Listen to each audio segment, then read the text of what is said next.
Now that you have done the reading and done the quizzes, let's get to it.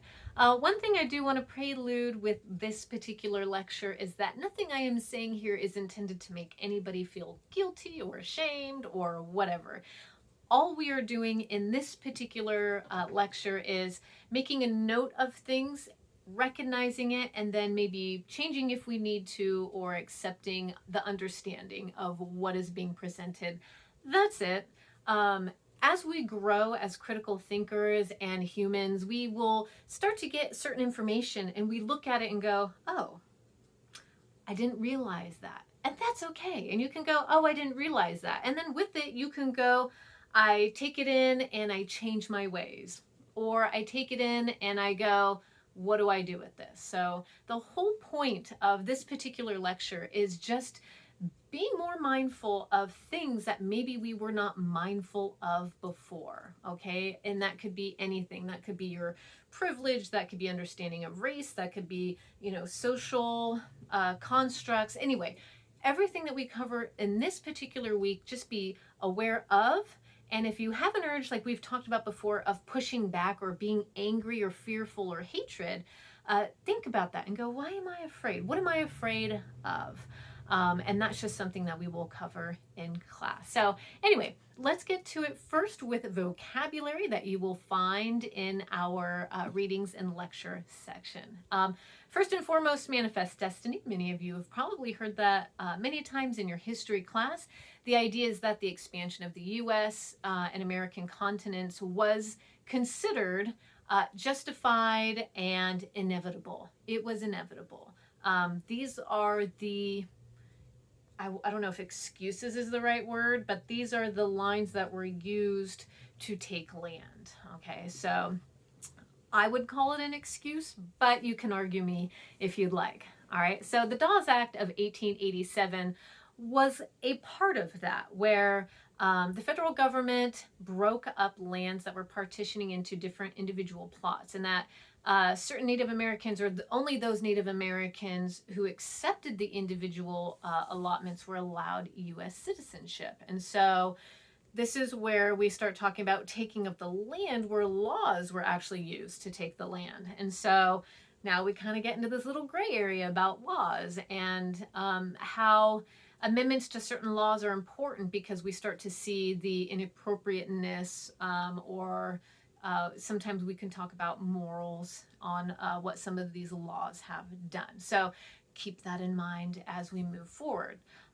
We can talk later about assimilation versus appropriation. Appropriation is taking a culture and benefiting from it in some way, and it's usually a dominant culture pulling from a non-dominant culture and making money or profiting or something that comes of it.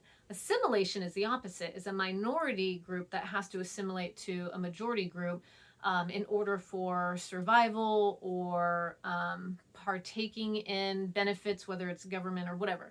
In other words, assimilation is becoming a part of, and then appropriation is taking a part of. So we will talk about that later, but that's just in case you were curious to know what the differences are, because the Native Americans had to assimilate to the new culture that was coming in and taking over lands. Indigenous peoples, those are peoples who were the first peoples, the First Nations, Aboriginal peoples, or Native peoples who were original to the land itself. So that way you just kind of have an understanding that they were the earliest known inhabitants of an area. So just keep that in mind. Inalienable rights, you hear that often in American doctrine. And a lot of this is such rights were thought to be natural rights, independent of positive law, life, liberty, and the pursuit of happiness. We hear that very often. All right. The idea is that the fundamental rights are endowed to every human by his or her creator, and often referred to as quote unquote natural rights. So whenever you hear inalienable rights, those are considered natural rights. All right, now we get to get into institutional racism. And yes, that's everywhere. You're going to see it in the links about the Ice Cream Man. By the way, if you understood where those songs come from, you'll kind of cringe a little more next time you hear the Ice Cream Man, depending on the song. You might notice from, at least in my age, the songs have changed. and that's good. Nostalgic, I'm all, oh, what about that song? And then when I understood what those songs were, I go, I'm kind of glad they don't play that song anymore. That was inappropriate, right? So sometimes we want to hold on to something nostalgic because it's how we remember it. It makes us feel good. And sometimes we need to let that go and go, maybe I can let that go because it's wildly inappropriate for other people. So keep that in mind. Sometimes, again, we want to hold on to stuff for fear of losing what it meant to us. So here's an example of something I don't want to let go of because I don't want it to change how I feel. And there's a band called Rhye, Rhye.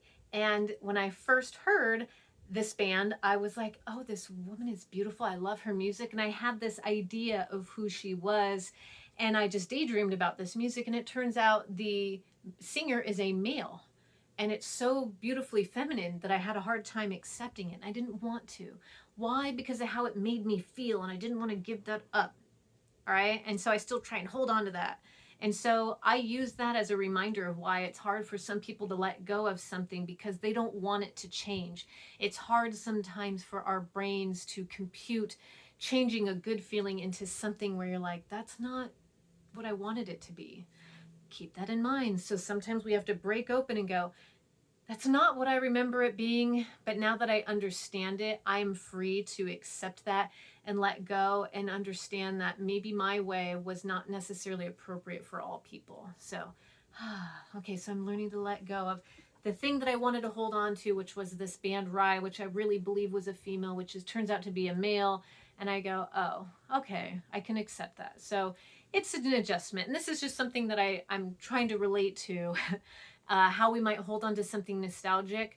And unfortunately, a lot of things in our past include institutional racism that we need to at some point let go and recognize as inappropriate and let it go. So that includes nursery rhymes and many other things. I will cover in just a little bit how to respond to racist statements after I get through the vocabulary. So anyway, institutional racism happens where racism is embedded in normal practices of society or an organization that has so deeply rooted we don't recognize it if it doesn't affect us, if that makes sense. So some things that are done like, oh, I love that song for the ice cream man. Well, it doesn't affect me as a white woman, but it might affect other people of other races and cultures. So I have to be mindful of my privilege and go, wow, I didn't realize that. And that's okay. Again, it's not for me to feel shame and guilt. It's to make me go, oops, did not know, my bad, and then move forward. And that's our ultimate goal here is to go, wow, did not know that. I'm going to move forward now and be mindful now as I move forward. Okay. All right. Anyway. So it can lead to such issues as discrimination, whether it's criminal justice. We're going to see Brian Stevenson's going to actually give you a little thing on that too. We saw that in intersectionality, right? So it's just how these things, maneuver within society that have been from the beginning of the development of society as we keep moving forward. We're trying to, I hate to say dismantle the system, that's not really what it is, but be mindful, recognize it, and fix these things, okay? That can also include employment, housing, and healthcare for sure, political power, education, and many other issues. And one thing that as a white female did not even think about, unfortunately, was getting my hair done. When I walk into a hairdresser, pretty much any hairdresser is going to know how to handle my hair. If I was a black woman and I walked into a hairdresser, I might have to go, I don't know if any of these people are going to know how to handle my hair. These are things that is important for me to recognize, like, oh my God, my privilege. I didn't even think about that. I think of that now because I recognize it as how institutional racism is everywhere. Walking into a grocery store, I know all my staples are going to be there. But not everyone's staples for their cultural traditions are going to be there. Maybe there's a little tiny section somewhere. But overall, we just have to be mindful of these little things and go, oh my God, I didn't recognize that. I didn't know that. Again, not to feel shame, not to feel guilt, but to recognize it and wonder, what can we do different? Is there something I can do to be, helpful? We will find out. There might be research that you do in your research paper that gives us those answers. We'll find out. Anyway, so we have institutional racism, and then there's interpersonal racism. Racial domination that manifests in everyday interactions and practices. It can be overt, it can be obvious, or it can be very quietly covert, like not even realizing that we are doing it. It's found in habitual, commonsensical, and ordinary practices of our lives. Again, it could be as simple as the ice cream man's music.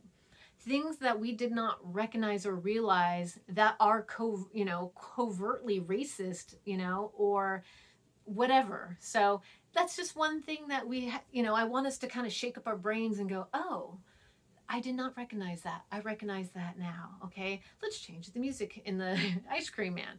And I bring that up. It's the quickest, easiest example I have right now that I feel is something that maybe will help you to recognize the things that we do, again, that are either interpersonal or institutional, racist. Okay, so settler colonization. I am a huge advocate for the Hawaiian culture and trying to recognize that there is a lot of settler colonization within the island itself. I used to live there, I used to be a military wife. I didn't recognize it at the time, but I recognize it now, and I try and be more mindful of it because there's a lot of frustration, especially on Oahu. If you haven't heard of the Red Hill, I forget what it's called, like the Red Hill military base, a lot of gasoline had spilled into the waterways, and a lot of people in the military bases got very sick. And now what's happening is there's a water crisis. It's a huge thing. It's a very small island. You can drive around it in about 2 hours depending on traffic. And so now, if you imagine, this land that you're living on has been taken over by people who are non-native, who are, using your ancestry and your culture for money, tourism, hulas, that kind of stuff.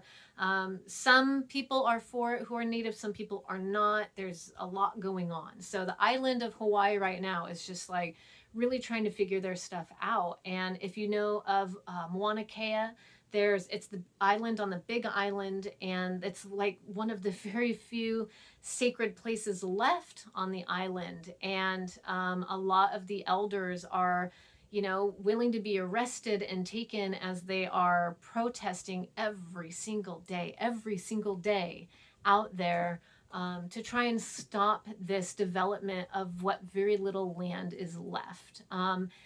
Anywho, I'm huge into science. I understand that there's, an observatory that they really want to get built.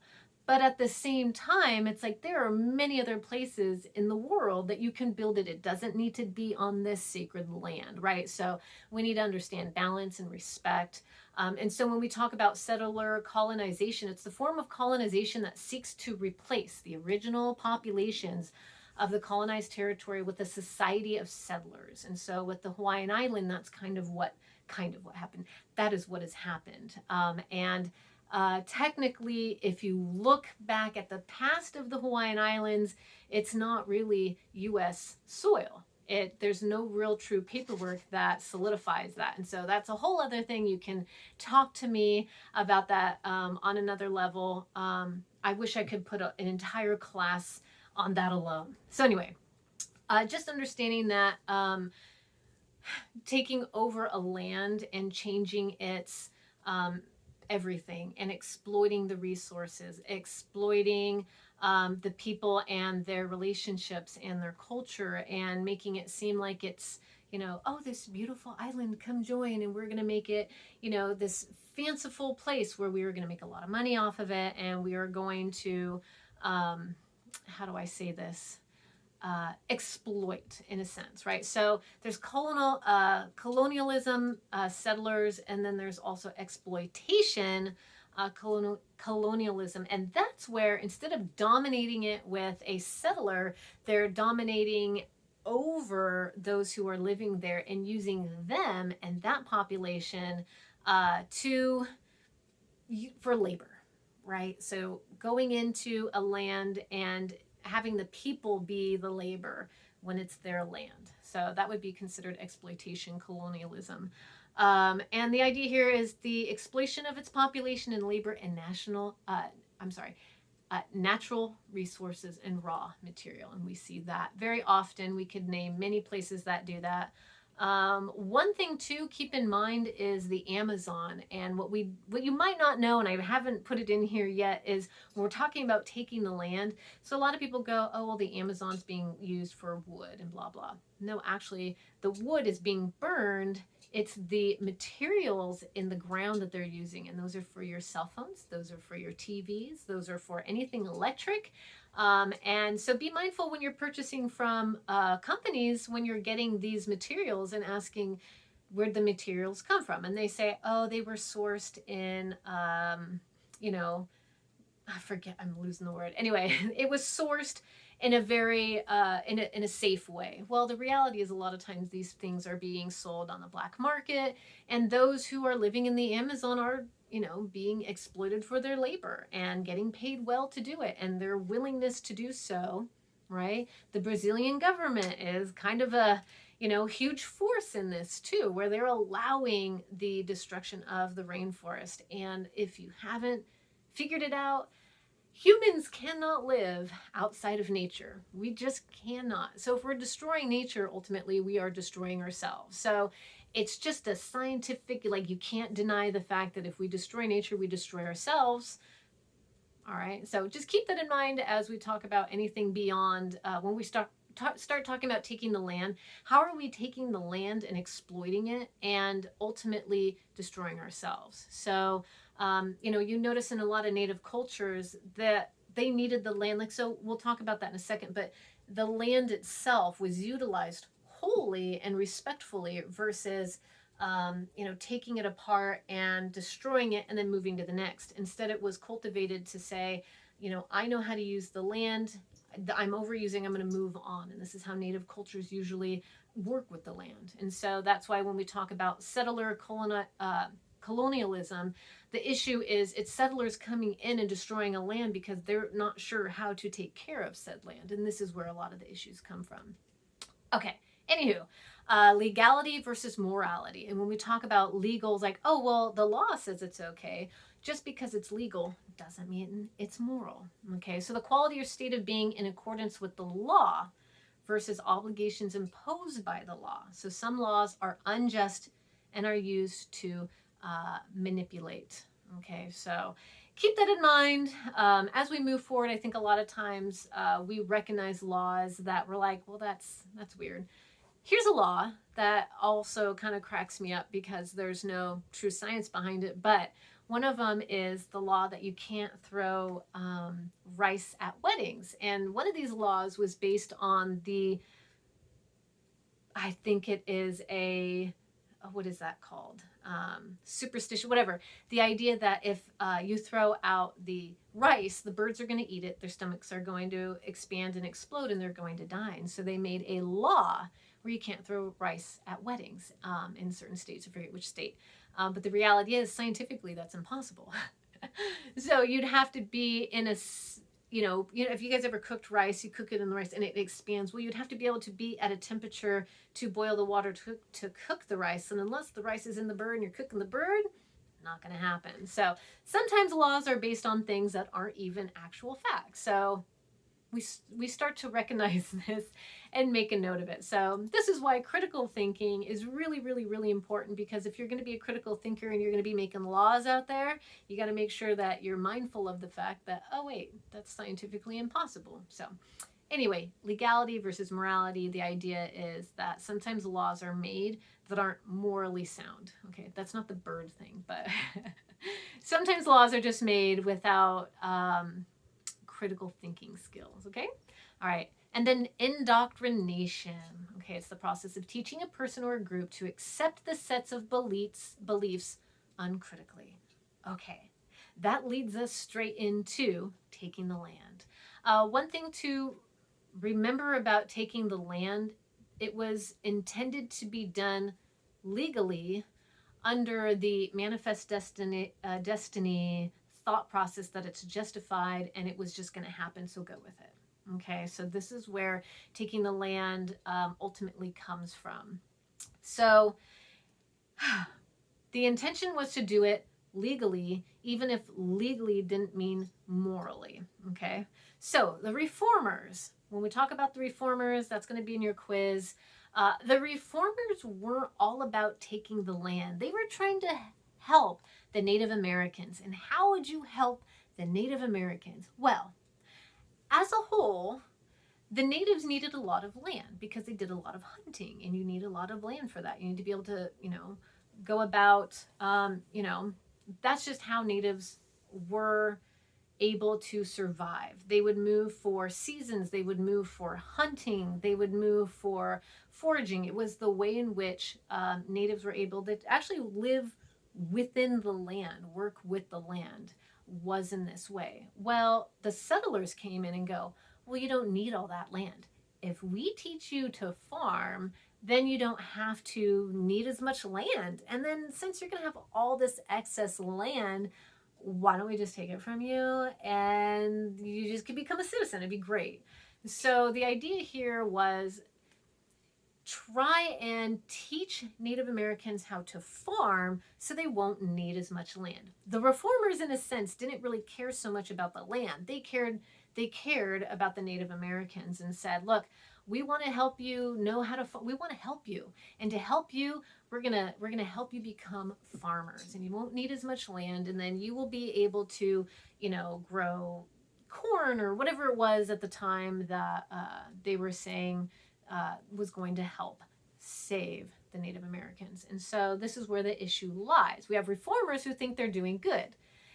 And so the reformers were using education in order to do this. Now, you're going to notice that Columbia, when you look at that picture, American Progress, you are going to see Columbia is floating across the states, and she's got the cord behind her for electricity, for progress, and in her hand is a what? It's not a Bible. You'd think it was a Bible, right? We think it's a Bible. It's a school book.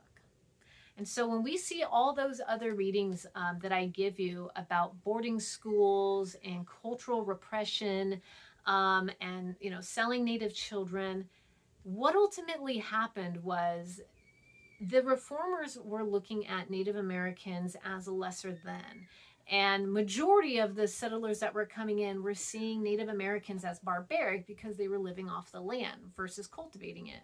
And the problem with that is then being seen as less than, we need to, I say we, not me, but take you and now make you more a part of society, right? We're going to civilize you. And that's been the issue here, was civilizing. And the problem with civilizing is all great and wonderful, but the difference here is they understood how to take care of the land, but the settlers did not, right? It was a complete takeover.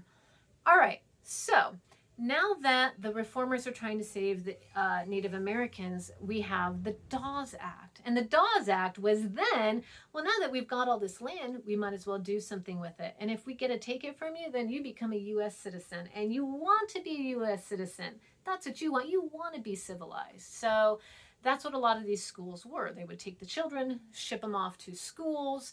And unfortunately, not always was it to save the children. In fact, it was to get rid of the children.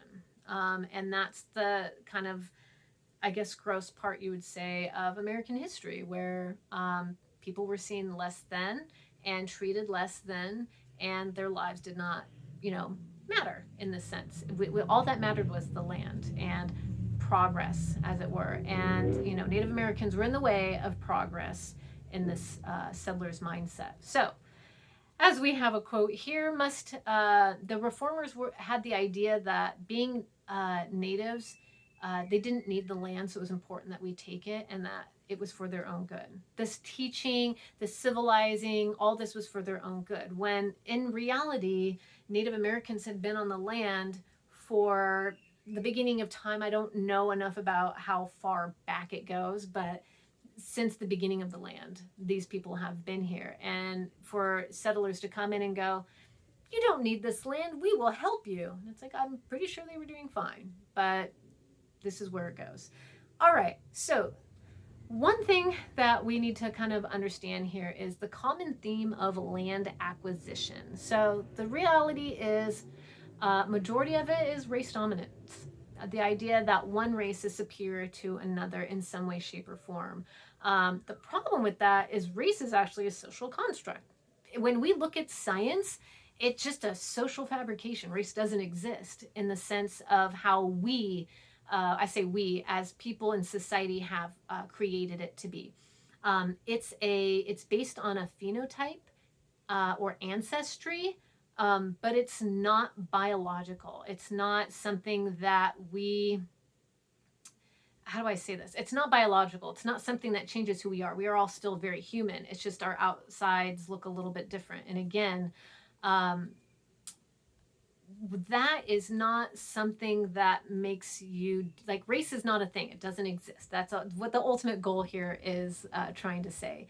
Naturalization is the metamorphosis of sorts, where something is created by humans is mistaken as something that is dictated by nature. Race is not dictated by biological or by nature. So racial categories are naturalized when these symbolic groupings, products of historical context, are wrongly conceived as natural and unchangeable. Okay, so keep that in mind when we have this race discussion. Give me 1 second. My neighbor downstairs is screaming. I will be right back.